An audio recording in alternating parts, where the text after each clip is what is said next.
Assalamualaikum warahmatullahi wabarakatuh.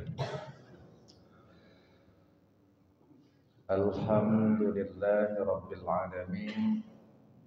Alhamdulillahilladzi anzala ala abdihil kitaba wa lam yaj'al lahu 'amalan qayyiman liyunzira ba'san shadidan min ladunhu wa yubashshiral mu'minin. أشهد أن لا إله إلا الله وحده لا شريك له وأشهد أن محمدا عبده ورسوله اللهم صل على محمد وعلى آل محمد. Hadirin jamaah salat subuh yang dirahmati Allah, puji dan syukur marilah kita panjatkan kehadirat Allah Subhanahu wa taala. Alhamdulillah atas segala limpahan rahmat dan karunia-Nya. Kita alhamdulillah dalam senantiasa oleh Allah Subhanahu wa taala senantiasa diberikan kesehatan, kekuatan untuk senantiasa melaksanakan ibadah salat subuh berjamaah. Salawat serta salam semoga dilimpahkan kepada junjungan kita Nabi Agung Nabi Muhammad sallallahu alaihi wasallam. Hadirin dirahmati Allah, alhamdulillah ya, bulan depan kita sudah masuk kembali ke bulan Rabiul Awal ya. Dan di bulan September itu juga berkenaan dengan Maulid Nabi Sallallahu Alaihi Wasallam. Itu ada libur ya. Jadi bisa pulang kampung ya. Liburnya kalau nggak salah hari Jumat apa hari Senin. Jadi libur 3 hari berkenaan dengan Maulid Nabi besar Muhammad sallallahu alaihi wasallam ya, atau Maulid Nabi ya, tanggal 12 Rabiul Awal. Jadi sebentar lagi kita sudah masuk ke bulan Rabiul Awal ya, berkaitan dengan peristiwa lahirnya baginda Nabi besar Muhammad sallallahu alaihi wasallam. Hadirin yang dirahmati Allah, pada kesempatan pagi hari ini saya melanjutkan kajian kita dari kitab Mukhtarul Ahadits. Hari ini hadis yang diriwayatkan oleh Imam At-Tabrani. Bismillahirrahmanirrahim. Ini hadis riwayat Tabrani. Dzul wajhaini fid dunya ya'ti yaumal qiyamati wa lahu wajhani min nar. Ya, jadi kata Nabi sallallahu alaihi wasallam, dzul wajhaini fid dunya. Orang yang bermuka dua kata Nabi di dunia, ya, dzul wajhain di dunia. Jadi orang yang mempunyai wajah dua di dunia kata Nabi, ya'ti yaumal qiyamati, nanti akan datang pada hari kiamat terhadap orang yang mempunyai muka dua ini, walahu wajhani finnar, ia akan mempunyai dua wajah dari api neraka. Jadi kata Nabi bahwa orang yang mempunyai wajah dua nanti di yaumil akhir kata Nabi akan ditempatkan, akan mendapatkan, akan mempunyai dua wajah dari api neraka. Wajah dua yang dimaksud adalah dzul wajhain itu ya, kata Imam Nawawi, ini yang dimaksud adalah orang yang munafik. Jadi dia akan memunculkan wajah orang baik padahal di depannya dia mempunyai perilaku, perbuatan, amal yang buruk. Ini dzul wajhain. Ya. Jadi orang yang dzul wajhain ini kata Imam Nawawi, inilah hadis ini menunjukkan inilah orang yang munafik kata Imam Nawawi. Jadi yang dimaksud dalam hadis ini kata Imam Nawawi, ini orang munafik. Pura-pura baik padahal dia buruk. Ketika zaman Nabi ya, ada sahabat ya, Abdullah bin Ubay. Ini salah satu tokoh di zaman Nabi yang betul-betul orang munafik. Ya, ini sahabat Nabi Abdullah bin Ubay bin Salul namanya, itu tokoh Madinah.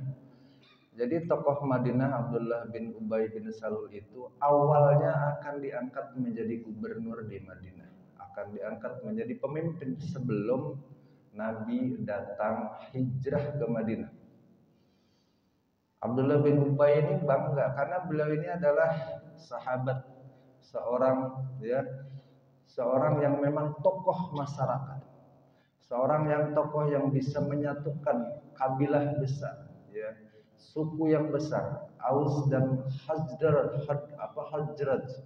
Hadraj di Madinah, yang tadinya berseteru bisa akur, makanya dia akan diangkat menjadi gubernur. Tetapi ketika Nabi datang ke Madinah, justru Nabi yang diangkat oleh masyarakat Madinah yang menjadi pemimpin di Madinah. Ini Abdullah bin Ubay bin Salul ini akhirnya dia dengki, pura-pura masuk Islam, dalam sejarah ya justru malah membenci Islam, mempropaganda, ya menceritakan keburukan di belakang Nabi. Bahkan salah satunya ketika perang Uhud, ketika akan melakukan perjalanan perang Uhud, banyak umat Islam yang dihasut supaya jangan ikut. Dalam sejarah itu ada 300 orang yang siap berangkat berperang bersama Nabi, dihasut, dijelek-jelekin Nabi, akhirnya dia tidak ikut. Ini adalah Dzulwajhain, orang yang bermuka dua, pura-pura terhadap Nabi, orang yang baik masuk Islam. Ini Dzulwajhain. Di masa sekarang kata Imam Nawawi, ini adalah orang yang munafik, pura-pura baik. Ya, kalau di kantor pura-pura pokoknya nurut aja dah sama atasan, padahal tujuannya nurut, tujuannya negatif. Bisa jadi nurutnya di belakangnya ngedumel. Ya, pura-pura baik. Padahal di belakangnya adalah dia ya mempunyai niat yang jelek. Dalam Islam ya, munafik itu dibagi menjadi dua. Ya, munafik itu orangnya, sifatnya, perbuatannya itu disebut dengan nifak. Jadi nifak itu ada yang nifak dalam Islam itu besar, ada yang disebut dengan nifak kecil atau nifak asghar. Kalau nifak besar itu sudah terkait dengan ya keimanan, makanya digambarkan dalam Al-Quran. Ya, bahkan ada surah Al-Munafiqun, surah Al-Baqarah juga menggambarkan orang munafik. Beberapa surah tentang munafik digambarkan. Ada lagi dalam satu ayat surah An-Nisa, Allah berfirman, innal munafiqina fid darkil asfali minan nar. Ya, ancamannya luar biasa. Orang munafik, kata Allah, tempatnya di neraka jahanam. Ya, jadi orang munafik tempatnya di neraka jahanam. Ya. Dalam hadis yang diriwayatkan oleh Imam Muslim, inna asqala salatin 'alal munafiqina salatul 'isya wa salatul fajr. Kata Nabi, sesungguhnya salat yang paling berat buat orang munafik itu salat isya dan salat subuh. Jadi kalau salat isya itu berat, salat subuh itu berat, jangan-jangan ini yang digambarkan oleh Nabi, salah satunya adalah ciri kalau ada kemunafikan dalam diri kita, dalam diri seseorang, kalau salat isya itu berat banget. Kalau salat subuh, salat fajar, ya, salat fajar itu berat. Salat fajar yang dimaksud adalah salat subuh. Jadi kalau dalam diri kita ini, kalau sholat subuh beratnya luar biasa, sholat fajar itu luar biasa, sholat isya itu berat. Karena digambarkan oleh Nabi, sesungguhnya sholat yang paling berat bagi orang munafik itu adalah sholat isya dan sholat subuh. Ya, jadi kalau ada dalam diri kita, ada salah satunya adalah berat pada saat sholat isya, sholat subuh berat, wah kayaknya jadi beban, pagi-pagi harus sholat subuh. Berarti ini salah satunya adalah munafik, ada dalam diri kita. Hadirin rahmati Allah, menurut ulama bahwa nifak yang dimaksud Ya, dalam surah An-Nisa ayat 145 adalah innal munafiqina fit darkil asfali minan nar, adalah nifak atau orang munafik tapi nifak yang berhubungan dengan keimanan. Ini nifak munafik yang besar. Ya, pura-pura menyatakan dirinya adalah ya orang yang taat, pura-pura dirinya adalah orang Islam, tetapi di belakangnya sebetulnya benci terhadap Islam. Ini yang dimaksud dengan ayat ini. Jadi kata ulama hadis ayat Al-Quran surah An-Nisa yang dimaksud dengan nifak besar, nifak akbar adalah orang yang munafik yang kategorinya dengan keimanan, dengan keyakinan.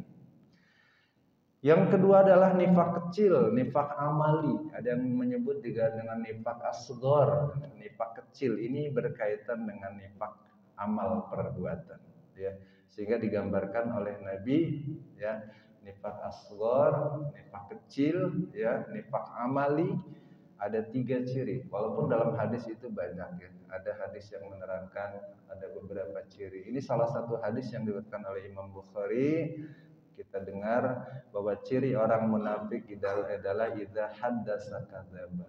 Ya. Jadi kalau orang sudah berbicara dia sering bohong, itu ada munafiknya. Dan ternyata munafik itu bagian dari memang sudah faktor sifat. Jadi di sini dikatakan oleh Nabi idza ini menunjukkan dalam bahasa Arab ini jika dan sering, ya, terjadi. Jadi bukan berarti sekali bohong dia orang munafik, ini bukan. Dalam hadis ini udah pakai idza. Ini yang menunjukkan adalah sifat yang selalu dilakukan berulang-ulang idza. Berarti penyakitnya memang udah penyakit ini munafik ini, ya. Jadi kalau orang udah bohong, ini bohongnya berkali-kali nih nggak berubah-ubah, nih munafik. Ya, kalau bohongnya sekali belum disebut itu munafik. Kenapa? Karena pada dasarnya kita sebagai manusia tentu tidak akan luput dari salah dan dosa, tidak luput dari kesalahan. Sehingga oleh Nabi idza haddatsa kadzaba. Jika dia berkata, dia selalu berbohong, berdusta. Jika ini menunjukkan sifat yang selalu dilakukan. Ya. Dan kalau orang udah biasa berbohong, udah munafik, memang berbohong itu udah enak, udah nggak perlu berpikir lama. Kalau orang nggak biasa berbohong, mau berbohong itu cari alasan susah, mikirnya susah gitu. Tapi kalau udah biasa, udah orang munafik, kayaknya kalau bohong itu udah enak aja alasannya gitu, ya. Kayaknya enteng begitu mau berbohong, ya. Sehingga inilah disebut dengan orang munafik. Yang kedua kata Nabi wa idza wa'ada akhlafa. Ya, jika berjanji dia ingkar. Kayaknya enak begitu janji. Besok selesai ya. Besok diantar ya, besok pasti hadir ya. Seperti ringan, ya, begitu ringan. Ya, kalau saya ngalamin biasanya kalau dulu sering jahit pakaian, ya. Kapan jadi? Ya, pokoknya tanggal sekian jadi gitu, ya. Pas datang mundur lagi, munafik. Ya, kalau nagih utang juga begitu, ya, sering kan. Ya, ada yang utang, ya, pokoknya awal bulan begitu didatengin nggak ada lagi, udah begitu, udah telat bayar, kagak ngomong pula, udah nggak ngomong, ngumpet pula, menghindar pula. Waduh, tanggal 1 nih tagihan datang, kabur gitu, ya. Ya, udah berjanji tapi dia selalu ingkar. Ya, padahal waktu dia mau minjem, ngerengek halus, bahasanya sepertinya memelas, perlu dikasihani, ngomongnya sopan, ngomongnya halus, meminta dipinjemin, minta pinjaman. Tapi begitu ditagih, ya, ngomongnya kadang lebih kasar daripada yang pada saat dia yang minjemin, galakan yang minjem daripada yang minjemin. Sering kali begitu, ya. Nah, di sini sering janji. Ini orang munafik. Idza wa'ada akhlafa. Jadi kalau ada dalam diri kita sering janji, sering ingkar, itulah orang munafik. Dan idza berarti ini sifat yang sering terulang. Kalau ternyata udah janji ingkar hanya sekali dua kali berarti belum. Karena bisa jadi dalam kehidupan kita bisa jadi memang kita tidak luput dari kesalahan atau memang ada kejadian-kejadian yang tidak memungkinkan. Udah janji tiba-tiba ada hal yang buruk. Ada saudara sakit tiba-tiba kita cancel janjian kita. Tapi yang dimaksud orang munafik adalah sifat yang sudah terulang. Ya, idza wa'ada akhlafa. Jadi idza ini menunjukkan sifat yang dilakukan memang berulang. Yang terakhir kata Nabi, wa idza tumina khana, jika diberikan amanah, jika berikan kepercayaan dia berkhianat. Apapun amanah baik yang kecil ataupun yang besar. Ya, belum lama nih berapa hari ini ada ya wakil menteri. Ini bukan ini ya, di TV sudah ada. Jadi di wakil menteri tertangkap oleh KPK. Operasi tangkap tangan karena korupsi. Ya, diberikan amanah jadi wakil menteri. Nah, ini juga menjadi kita pun bisa jadi dimanapun mendapatkan amanah. Amanah dari hal yang kecil bisa jadi amanah itu seorang pemimpin. Amanah itu bisa jadi bahwa kita diberikan amanah untuk menyampaikan sesuatu, untuk disampaikan kepada seseorang. Amanah bisa jadi merupakan jabatan. Amanah bisa jadi adalah kepercayaan yang harus kita jaga. Jangan sampai kita sia-siakan. Idza apabila kita ya diberikan amanah tapi berkhianat, itulah orang munafik. Hadirin dirahmati Allah, kesimpulan hadis pada kesempatan pagi hari ini ya, Nabi menyampaikan pada hari kiamat nanti akan datang orang yang mempunyai dua wajah dari api neraka, yaitu adalah dzul wajhain, orang yang mempunyai dua wajah. Ini salah satunya kata Imam Nawawi adalah orang munafik. Orang munafik akan mempunyai dua wajah. Ya, yang dimaksud dua wajah adalah orang yang munafik yang akan menampakkan ya dua wajah yang pura-pura baik padahal di belakangnya adalah ada sifat-sifat yang buruk. Ya, menurut Imam Nawawi yang dimaksud adalah orang munafik. Hadirin dirahmati Allah, mudah-mudahan kita terhindar dari sifat kemunafikan. Oleh karena itu kita mudah-mudahan bisa menjaga, bisa menghindari, bisa menjauhkan. Karena kalau sudah munafik berarti itu adalah sifat. Kalau sudah munafik adalah udah kebiasaan yang susah dirubah. Kalau udah disebut dengan munafik berarti memang udah sepertinya melakukan itu nyaman, enteng, tidak ada beratnya, nggak ada groginya. Kalau bohong kayaknya udah nyaman aja. Jangan sampai kita masuk mempunyai sifat karena kemunafikan, dan munafik ini bisa muncul karena pernah kita melakukannya. Jadi akhirnya kita nyaman untuk menjadikan perbuatan kita salah satunya dengan kemunafikan. Oleh karena itu yang dirahmati Allah, maka kita hindarilah ya, hindari dari sifat munafik sehingga jangan sampai kita membawa kemunafikan itu menjadi sifat yang ada pada diri seseorang. Demikian yang dapat saya sampaikan. Wallahu a'lam bishawab. Kita akhiri pertemuan pada pagi hari ini dengan membaca hamdalah dan doa kafaratul majlis. Alhamdulillahirabbil alamin. Subhanakallahumma wa bihamdika asyhadu an la ilaha illa anta astaghfiruka wa atubu ilaik. Billahi taufiq wal hidayah. Assalamualaikum warahmatullahi wabarakatuh. Alhamdulillah.